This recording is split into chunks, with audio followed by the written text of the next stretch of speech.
नमस्कार। हमारे नए वीडियो में आपका स्वागत है। तो ऐसी 5 कौन सी उपासनाएं हैं जो घर में रहकर साधकों को नहीं करनी चाहिए? अगर आप करेंगे तो आपको बहुत ज़्यादा पछतावा हो सकता है या फिर आपको बहुत ज़्यादा हानि हो सकती है।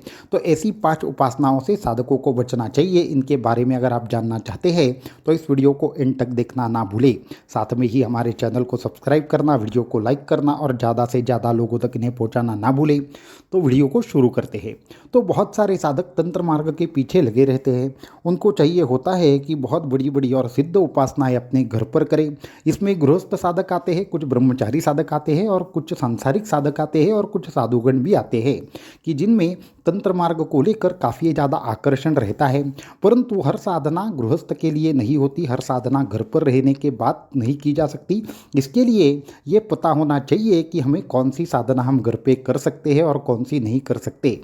अगर कहीं पे आप गलत साधना करोगे तो आपको बहुत ज़्यादा उससे नुकसान हो सकता है या फिर बहुत ज़्यादा आपको उससे हानि हो सकती है। इसलिए ऐसी 5 उपासनाएं जो आप घर पर रहकर नहीं कर सकते, उन उपासनाओं के बारे में हम थोड़ा सा विस्तार से बताना चाहेंगे।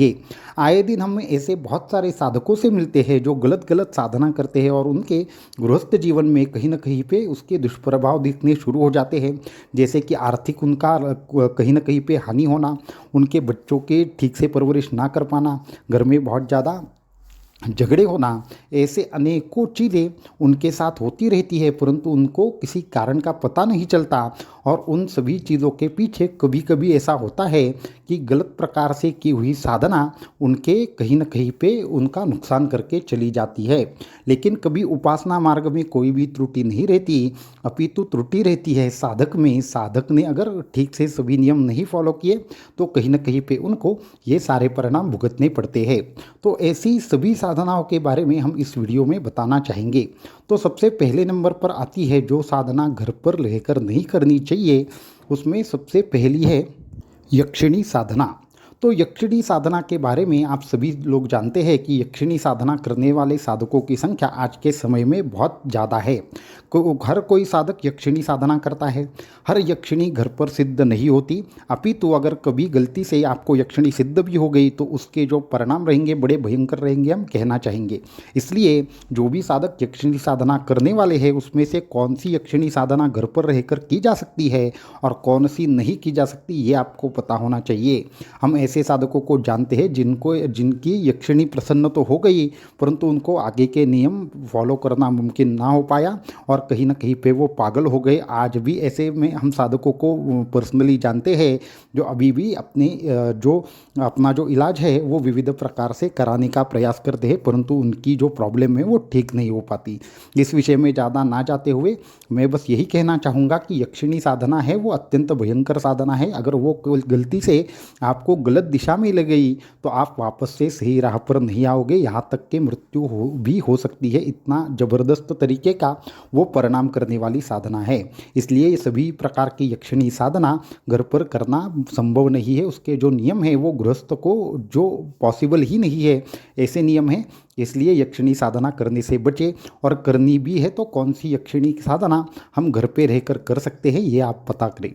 दूसरे नंबर पर आती है जो साधना आप घर पर रहकर नहीं कर सकते, वह है परिसाधना। परिसाधना के लिए तो हमें आए दिन बहुत सारे ईमेल आते हैं, व्हाट्सएप आते हैं, बहुत सारी चीज़ें आती है। तो जो परिसाधना है उसके बारे में तो हम अलग से वीडियो बनाकर आपको बहुत सारी चीज़ें बताने वाले हैं, उसका अनुभव और कुछ ऐसे साधकों के बारे में बताएंगे जिन्होंने परिसाधना सिद्ध की और उनका क्या हुआ। परंतु जो परिसाधना है वो भी एक प्रकार से भयंकर साधना है। परिसाधना में बहुत सारे साधकों को ये होता है कि जैसे जैसे वो साधना करते हैं उनका गृहस्थ जीवन कहीं ना कहीं पे नष्ट होता चला जाता है। उनके घर में बहुत सारे झगड़े होते हैं, उनको एक प्रकार से कहीं ना कहीं पे वो अकेले पड़ जाते हैं। ऐसे भयंकर परिणाम इस साधना से होते हैं। तो परिसाधना में भी बहुत सारे साधक हैं जो विविध प्रकार से एक विशेष तरीके से जब परी को सिद्ध करने लगते हैं तो गलत मंत्र के प्रभाव से या फिर सही मंत्र सही हो परंतु शायद उनका हेतु गलत हो, ऐसा अगर सभी चीज़ें हो जाए तो वो भयंकर परिणाम देती है और अंत में साधक के हाथ कुछ भी नहीं आता और जो भी आता है वो चला जाता है। यह हुई दूसरी साधना। अभी हम तीसरे साधना की ओर जाएंगे जो आप घर पर रहकर नहीं कर सकते, वो है कर्ण पिशाचिनी साधना। आए दिन तो हमें कुछ साधक ऐसे मिले जिन्होंने हमें कहा कि हमें तो कर्ण पिशाचिनी साधना मिली है, और हमें ये आज्ञा भी मिली है, जिन्होंने भी हमें साधना दी कि आप घर पे रहकर कर्ण पिशाचिनी साधना करें। तो हमने उनको स्पष्ट रूप से कहा कि ये गलत चीज़ है। घर में रहकर कर्ण पिशाचिनी कभी भी सिद्ध नहीं हो सकती, और सिद्ध भी हो गई तो ऐसी आधी अधूरी सिद्ध हो जाएगी कि आपका अंत में परिणाम बहुत गलत हो जाएगा। हम ऐसे एक साधक को जानते थे जिन्होंने कर्ण पिशाचिनी प्रसन्न करके रखी थी, और वापस से उन्होंने गृहस्थ जीवन में प्रवेश किया। तो पहले वो गृहस्थ नहीं थे, उसके बाद उन्होंने गृहस्थ धर्म स्वीकारा और वो एक सांसारिक साधक बन गए। फिर उसके बाद जो भी उनके जीवन में इतनी ज़बरदस्त तरीके से बुरी बुरी घटनाएं शुरू हो गई, आर्थिक तौर से, मानसिक तौर पे, और कहीं ना कहीं पे फैमिली के तौर पे इतनी ज़बरदस्त घटनाएं हुई कि अंत में उस साधक को अंदर से ऐसा हुआ कि वो अंदर से थोड़ा सा घबराने लगा, और उनको विविध प्रकार से बुरे बुरे सपने आने लगे, और एक दिन उनकी मृत्यु हो गई। तब भी उनका हाथ वगैरह इतनी बुरी तरीके से खराब हो चुका था कि हम उनका वर्णन अभी नहीं कर पाएंगे। इसलिए ये जो कर्ण पिशाचिनी साधना है, उसके पीछे भी साधकों को नहीं लगना चाहिए अगर आप गृहस्थ जीवन में है तो। अगली साधना हम बताना चाहेंगे, जो सुनकर शायद आप में से बहुत सारे साधकों को आश्चर्य लगेगा कि ये कैसे मुमकिन है। तो वो है दश महाविद्याओं की साधना।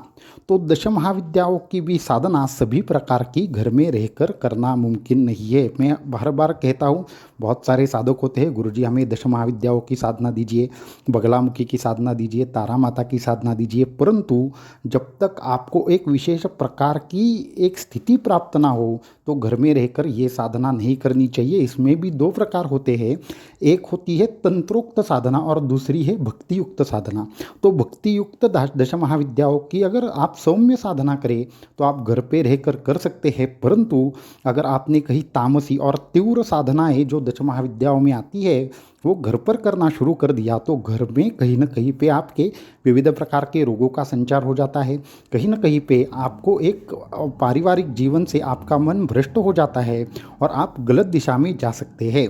तो इसलिए दश महाविद्याओं की साधना भी घर पे रहकर नहीं करनी चाहिए। ये चौथी साधना हुई। अभी पांचवी साधना और अंतिम एक अग्रगण्य साधना हम बताना चाहेंगे जो आप घर पर रहकर नहीं कर सकते, वो है तीव्र भैरव साधना। तो भैरव साधना के बारे में भी काफ़ी लोगों को एक आकर्षण रहता है, परंतु हम कहेंगे कि जो स्मशान भैरव है या फिर कुछ भैरव है, ऐसे भैरव है कि जिनकी साधना घर पर करने की बजाय स्मशान में की जाती है। इन साधनाओं के जितनी भी साधनाएं हमने बताई, उनके अपने अपने नियम है, उनकी अपनी अपनी त्रुटियां है, उनके अपने अपने लाभ है, उनकी अपनी अपनी सिद्धियां है, परंतु ये साधनाएं आपको अगर घर में करेंगे तो आपको बहुत ज़्यादा नियमों का पालन करना पड़ेगा। वहाँ पे कुछ आसनों का या फिर कुछ विशेष मालाओं का प्रयोग करना पड़ता है, वो आप किस तरीके से करेंगे। और अगर आपको इनमें से कुछ साधना करनी भी है तो आप किसी के मार्गदर्शन में करें जो अच्छी तरीके से इन सभी चीज़ों में ज्ञानी हो, नहीं तो आप आगे चलकर फंस जाएंगे।